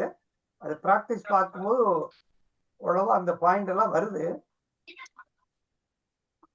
அது ரொம்ப நாளா அந்த சாந்தாமா கேட்டுட்டே இருக்காங்க. ஐயா இன்னைக்கு 3 விஷயம் தாங்க. எப்ப தருவீங்க ஐயா அந்த 50 பாயிண்ட்? இல்லையா, ஒரு மனுஷனுக்கு 3 விஷயம் தான் எல்லாருமே கேக்குறாங்க. அந்த 50 பாயிண்ட் எப்பயா தருவீங்க? நானும் ஒரு 3 விஷயம் தாங்க இருக்க. ஒரு கேள்வி எல்லாத்தோட லைஃப்ல எல்லாத்துக்கும் ஃபர்ஸ்ட் படிப்பு. அடுத்த கேள்வி கேளுங்க ஐயா. அதாவது அந்த 50 பாயிண்டையும் உங்களுக்கு விளக்கிட்டோம்னா நீங்க ஜோதிஷியரா ஆயிருவீங்க ஐயா. தனி கிளாஸ் போடுங்க ஐயா, அதுக்கு தொழில்முறை ஜோதிடம் தனியா கிளாஸ் போடுங்க. அது அந்த 50 பாயிண்ட் மட்டும் படிச்சா போதும். அவர்கிட்ட கஷ்டப்பட்டு 1 வருஷமா அவர் கூடயே பேசி பேசி பேசி பேசி டெய்லி ஒரு பாயிண்ட் சொல்லுவாரு. இப்ப அவரை பார்க்கவே இல்லை. நான் ஏப்பா என்ன செய்யற அப்படின்பாரு. என்னன்னே செய்யறது? சரி பூரா எழுதி வச்சுக்க, பொழைச்சுக்க. ஆனா அவர்கிட்ட போய் 25,000 ரூபாய் கொடுத்து ஒருத்தன் படிக்க போயிட்டு அவருக்கு சொல்லித்தர தெரியல. ஏன்னா அவர் படிப்பறிப்பே இல்லை. காசை கொடுத்ததே வேஸ்ட்.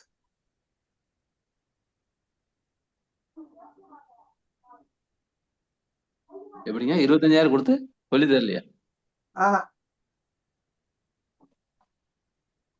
படிச்சுட்டு சொல்லி கொடுக்கல. காசு கொடுக்கல. காசை கொடுத்துட்டு சொல்லி கொடுக்கல. அவர் காசு கொடுக்காம அப்பப்ப சொல்லி கொடுத்தாரு. அவர் சொல்லி கொடுத்த எனக்கு சொல்லி கொடுத்தாரு. வாயை திறந்தா கண்டுபிடிச்சிருவேன் நானு. ஆனா அவர் அவர் காசு கொடுத்து சொல்லி கொடுக்கல.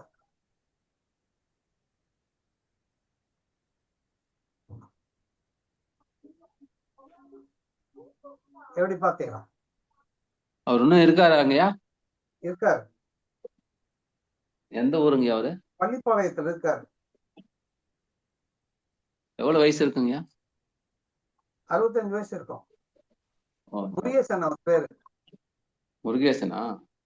அவர் நம்பர் தரேன், பேசி பாக்குறீங்களா? ஆங்கய்யா.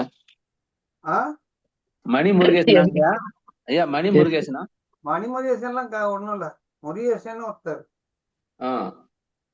பேசி 25,000 ரூபாய் கொடுத்து படிக்கணும்னா படிச்சுக்காங்க. சொல்லுங்கய்யா நம்பர். ஆனா சொல்லித்தர மாட்டாரு. சொல்லித்தர தெரியல அவருக்கு. ஐயா நீங்க தனி ஒரு கிளாஸ் போடுங்க ஐயா, அதுக்கு தொழில்முறை ஜோதிடம் போடுங்க.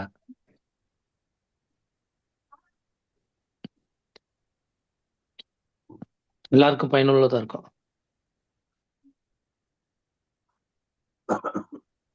பயனுள்ளதான்.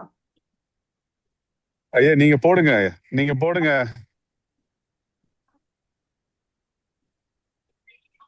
போட்டுருவான்.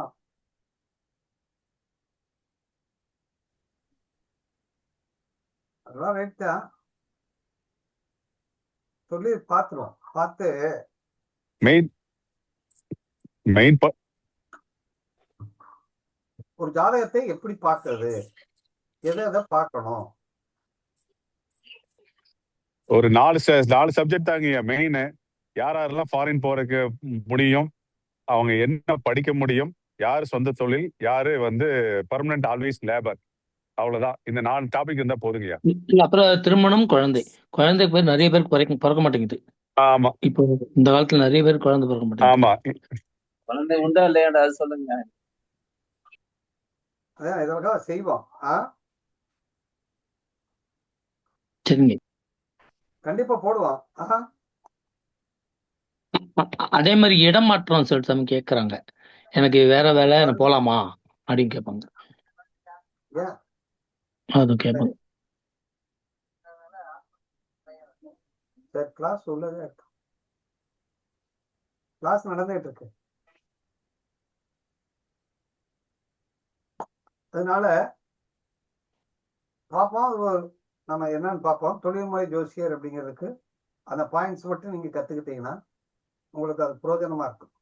அதாவது உங்களுக்கு தாய் இருக்குமா இருக்காதா, தாயினுடைய ஆயுள் எப்படி இருக்கும், தாயினுடைய தன்மை எப்படி இருக்கும், சொத்து இருக்குமா இருக்காதா, பூர்வீகத்தில் இருப்பானா இருக்க மாட்டானா, இவன் எப்படிப்பட்ட ஆளு, இவன் குடும்பம் எப்படிப்பட்ட ஆளு, இவனுக்கு மனைவி இருக்குமா இருக்காதா, மனைவியினால என்ன வருமானம் வரும், தொழில் இருந்தா நல்லா இருப்பானா இருக்க மாட்டானா, தொழில் லாபம் இருக்கா இல்லையா அப்படின்னு சொல்றாரு. அவரா சொல்லிட்டே இருக்காரு.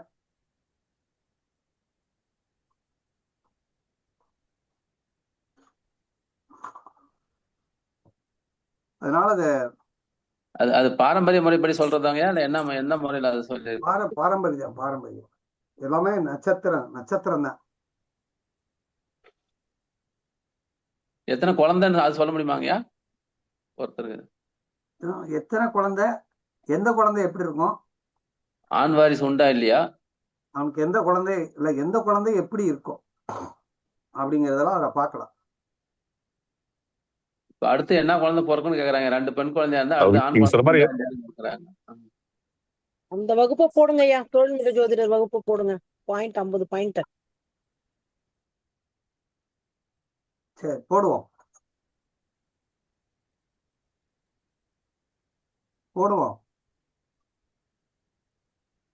தொழில்முறை ஜோதிடர். ஐயா ஒரு சந்தேகம். இப்ப இது இந்த சந்திரன் என்ன சொல்லுவோம், தசாச்சந்திரன். தசாச்சந்திரன் சனியோட தசாச்சந்திரன் 3 இது இருக்குங்க இல்லையா, சிம்ம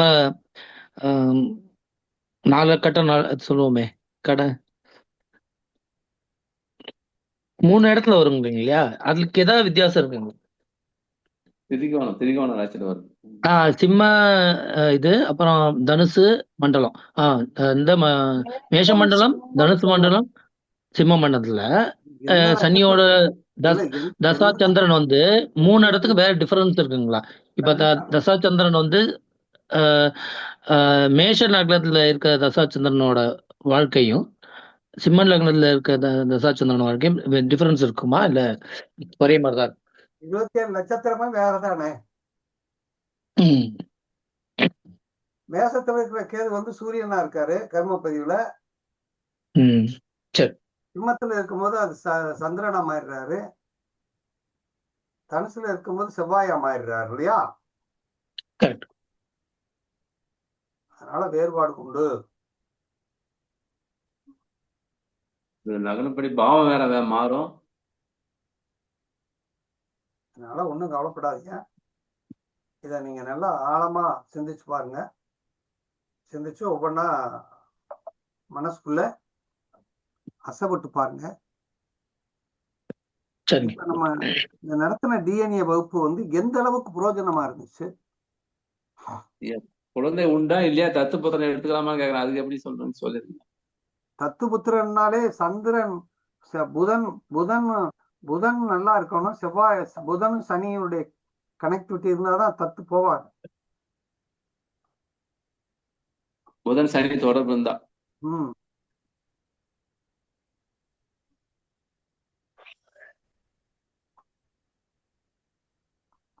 அதனால வந்து ஐயா உங்களுக்கு நீங்க எனர்ஜி இல்ல நினைக்கிறாங்க ஐயா. நீங்க உங்களுக்கு உடம்பு முடியாதனால அப்படி இருக்கு. சரிங்க, நீங்க ரெஸ்ட் அப்ப நாளைக்கு முடிங்க. நாளைக்கு எடுத்துக்கலாம் ஐயா. ஐயா நீங்க ரெஸ்ட் எடுங்க, பரவாயில்லைங்க. இது வரைக்குமே ரொம்ப நல்ல புரிதல். ஏதாவது சந்தேகம்னா உங்களுக்கு போன் பண்றோம், மெசேஜ் அடுத்து போன் பண்ணுங்க. நம்ம குரூப்ல ஏதாவது பதிவு செய்யுங்கள். இந்த டிஎன்ஏ வகுப்பு எப்படி இருந்துச்சுன்னு ஒவ்வொருத்தரா சொல்லுங்க பாப்போம். அவருடைய இதை ஓபன் பண்ணி சொல்லுங்க. அதாவது அவன் முகத்தை காட்டி. லட்சுமணன்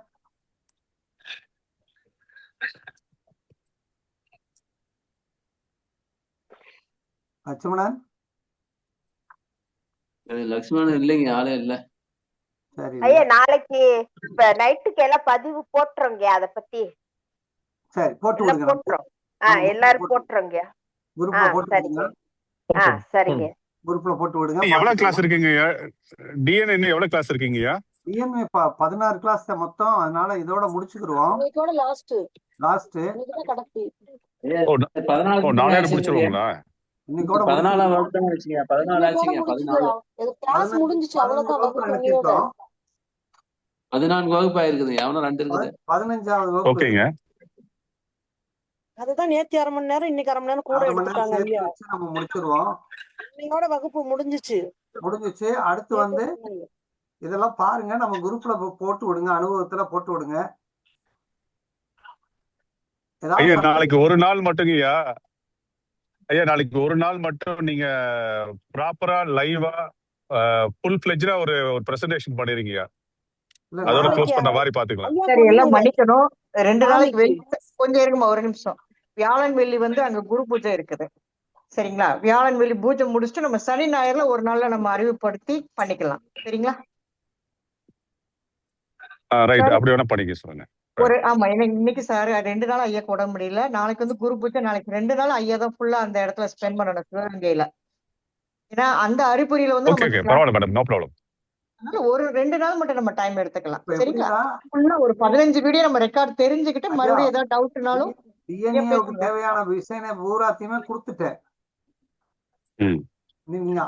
அதுதான் உண்மை ஐயா. தேவையான அனைத்து கொடுத்துட்டீங்க. இப்ப நம்ம பிராக்டிஸ் பண்ணி அதன் மூலமா ஒரு டவுட் கேட்டாதான் அது புரியும். ஆமா, இல்லைன்னா புரியாது. ஏதாவது கேள்வி கேட்டுட்டே இருந்தாலும் புரியாது. நம்ம பிராக்டிஸ் அனுபவத்துல வரும்போது இப்படியே போகும். நம்ம எல்லாருமே ஒருத்தருக்கு ஒருத்தர் ஒரு ஜாதகத்தை போட்டு பரிமாறிக்கணும். சந்தேகம் வந்துச்சுன்னா எனக்கு போன் பண்ணி கேளுங்க. நாங்க பிராக்டிஸ் பண்ணிட்டு அதுல டவுட் வர்றதை கேக்குறீங்க. அப்பதான் உங்களுக்கு எங்களுக்கு புரியும். எல்லாரும் பிராக்டிஸ் பண்றதையும் போடுங்க. நீங்க போட்டதை நாங்க தெரிஞ்சுக்கலாம். அந்த மாதிரி ஒரு வாய்ப்பு கிடைக்கும். ஜாதகம் போட்டீங்கன்னா நீ கேளுங்க. ஒரு நிமிஷம். எல்லாருமே ஒரு ஜாதகம் போட்டீங்கன்னா அது கர்மாவின் அடிப்படையில பதிவு பண்ணுங்க. ஒருத்தர் மட்டும் பதிவு பண்ணாம எல்லாருமே அது ஏன், எதுக்கு, எப்படி நடந்துச்சு, என்ன பேசினேன் அப்படின்றத தெளிவுபடுத்துங்க. இருக்கும். அப்ப நல்லா நம்மளுடைய இருக்கும். குறைகளை நாம தெரிஞ்சுக்கணும், திருத்திக்கிறணும், எடுத்துக்கணும். அந்த ஆமா முறைப்படுத்தினாதான் கரெக்டா இருக்கு. நம்ம குடும்பமானு கண்டிப்பா. செயல்பட்டாங்கன்னா இது கடைசி வரைக்கும் கொண்டு போகலாம். எல்லாரும் நிச்சயமா ஒத்துழைப்போட நிச்சயம். ஆமா செய்யுங்கம்மா உண்மைங்கம்மா. அதுக்கப்புறம் அப்படின்னு ஐயாட்ட சொல்லி கேட்டாலும் கொண்டு அது போகலாம். விளக்கி சொல்லாம கரெக்டா இருக்கும். கண்டிப்பா. ஆமா. நமக்குள்ள முட்டி ஐயா மோதி அந்த நம்ம கருத்துக்கள் வெளிப்படணும். நம்ம படிச்ச கருத்துக்கள் ஆமா வெளிப்படாதான் நல்லா இருக்கு. சும்மா நம்மளே வாங்கி போட்டுட்டே இருந்தா நல்லா இருக்காது. நம்மளே நம்ம ஆசை போட்டு அதை யாராவது எடுக்கும். தப்பா இது வந்து சொன்னா உள்ள போய் இன்னொருத்தவங்க சேராது. திருத்தலாம். ஐயாவும் திருத்தி கரெக்ட். கொடுப்பாங்க. உண்மையான வார்த்தை தான். சரிங்களா? சேராது. பயிற்சி எடுங்க, ஐயாவும் பயிற்சி திருத்தி எடுங்க. கண்டிப்பா கொடுப்பாங்க. சிறப்பா வருவோம். ஐயாவுடைய ஐயா ஆசீர்வாதத்துல மேலும் மேலும் நம்ம அருமையா வளரணும். இருந்தது ஐயா.